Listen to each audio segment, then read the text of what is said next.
Yaani ninapokuambia udugu, yaani sare ya Majuma ninayo, sare ya Mashira ninayo, bado sare yako tu.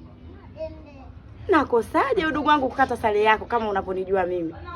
Yaani hata sasa hivi niletee kijora na mtandio, hela yako 15,000 keshi napumua. Wewe mwanamke wewe. Sio subiri kidogo. Hivi wewe unajielewa kweli na una akili timamu kabisa? Zipo humo kichwani humo?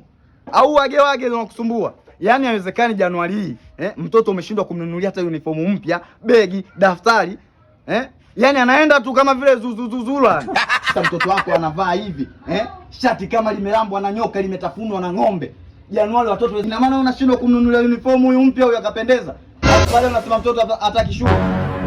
We kaka, huyu mtoto unamjua? Iwe namjua iwe simjui, kanielekeza ndo mama yake. Wewe mbona unapendeza kwenye mashughuli, unapendeza vizuri ng'ali. Muda wote kope ng'ang'ang'anga zimeng'ang'ania. Huyu unamweka kituko.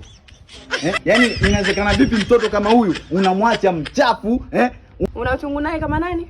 Nataka mimi huyu mtoto apate uniform mpya, begi na daftari zuri. Wewe Januari mtoto mpaka anaona aibu, watoto wenzake wote wamependeza, wako vizuri. Muda wote ninunulia hataki. Wewe koma wewe mtoto wewe. Unajua hela. Wewe usimkomeshe mtoto. Usimwambie babako. Na wewe tena kuanzia leo usinifuatilie. Usifuatilie maisha yangu hata siku hiyo, hata siku moja.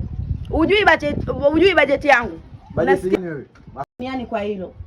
Tuheshimiane. Sasa mimi nataka nikuonyeshe heshima. Unaniumiza bwana. Mimi nakuumiza kweli wewe. Fani, oya mguu wako mguu wadogo. Huyu tunaenda kama Tandika, kama Mbagala, kama wapi? Akapata uniform.